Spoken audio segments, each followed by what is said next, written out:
Mandithathe lithuba ke lokubulisa kubabukeli bonke beZwelitsha TV.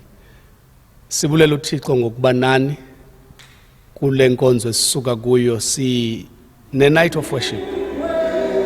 uThixo besinceda ngayo kusemveni ngoba siye sahlala phansi silibandla sathandaza kuThixo ukuba makasincedisa sibonise okokuba ukuze sikwazi ukuphinda sibuyele kuye sikwazi ukumnqula, simnqula ngenyaniso, simnqula kwakunye noxolo, simnqula kwakunye ngomoya oyingcwele. And so uThixo ke wasibonisa uba masibe nale night of worship.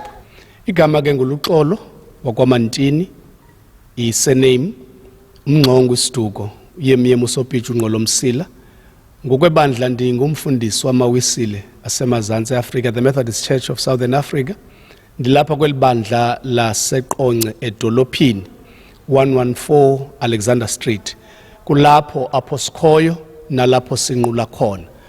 uThixo ke uyasinceda kakhulu apha ebandleni okokubana abantu abazile befuna ukuphila bakwazi ukuphila, abantu abaze bezothandaza bedinga uThixo abancede ezintweni, uThixo uyakwazi okokuba abancede. Nsona namhlanje ke kobubusuku sikhetha okokubana sizonqula yena kunoba siye ezindaweni zobumnandi. Nenicela okokuba ke ndithi kuba phulaphuli kwakunye nababukeli beZwelitsha TV, uThixo uyamnceda umuntu, umncede semtsha, amncede semdala. Ndizothi kubo namhlanje ngobubusuku zikhona ezinye indawo ezimnandi umuntu anoya kuzo engayanga kwiindawo zendywala kodwa aze kwiindawo ezinoThixo. Enso ndiyabamema okokubana mihla yonke siyangena ngecawa ngexesha lika-11. uThixo ngumncedi. Enso nakuleli cawe siya kuyo ndinqwenela okokubana ndibameme ngoba nangaleyo mini uThixo uzawubekho phakathi kwethu. Enso nangalelo thuba ke ndinqwenela okokubana ndithi kumntu wonke ondibonayo nolivayo ilizwi lam, uThixo usekho yaye uThixo usaphila. Mhlawumbi abanye abantu bashiywe zizihlobo zabo, abanye abantu bonzakele kule COVID, kodwa sizothi xa usaphila wena mbulela uThixo ngenceba yakhe akwenzele yona. Ezinye izinto ezingabe zenzekile dlulisa kuzo ngoba uThixo uzawukwazi ukukuthwala ukubheka phambili. Enkosi kakhulu. Ndicela ukuthetha izinto ezimbini kubantu abangamadoda nabantu abangotata. Okokuqala sibona kuya kuxhaphaka izinga lamadoda azibulalayo. Ndifuna ukuthi kubantu abangamadoda mhlawumbi uba singasondela kakhulu enkosini sikwazi ukukhalela kuyo, noba kuthi indoda ayikhali kodwa wawuziphosa kuThixo kuthi noba bezingakanani na ezo ngxaki zakho nezo ntlungu zakho, uThixo akuncede ngoba uthi uYesu Kristu kuthi yizani nonke nina nibulalekayo nenisindwayo ngumthwalo. Enso ndicela ukumema onke amadoda okokubana uThixo usekho yaye uThixo uyawabiza amadoda yaye uThixo uyawathanda amadoda.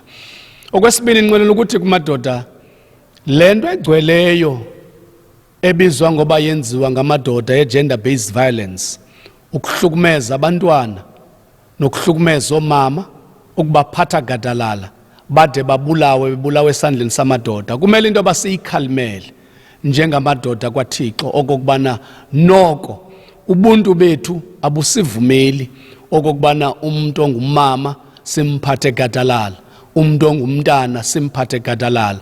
Nqwenela ukuthi ke kwabo bayenzayo wenzakala ukhabuviko nje.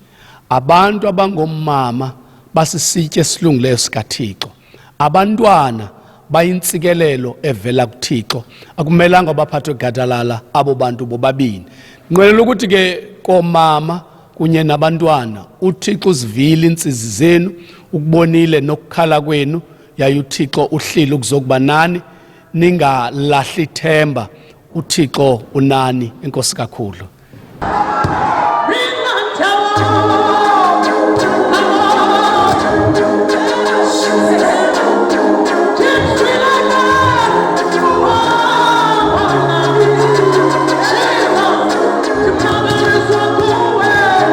Yeah.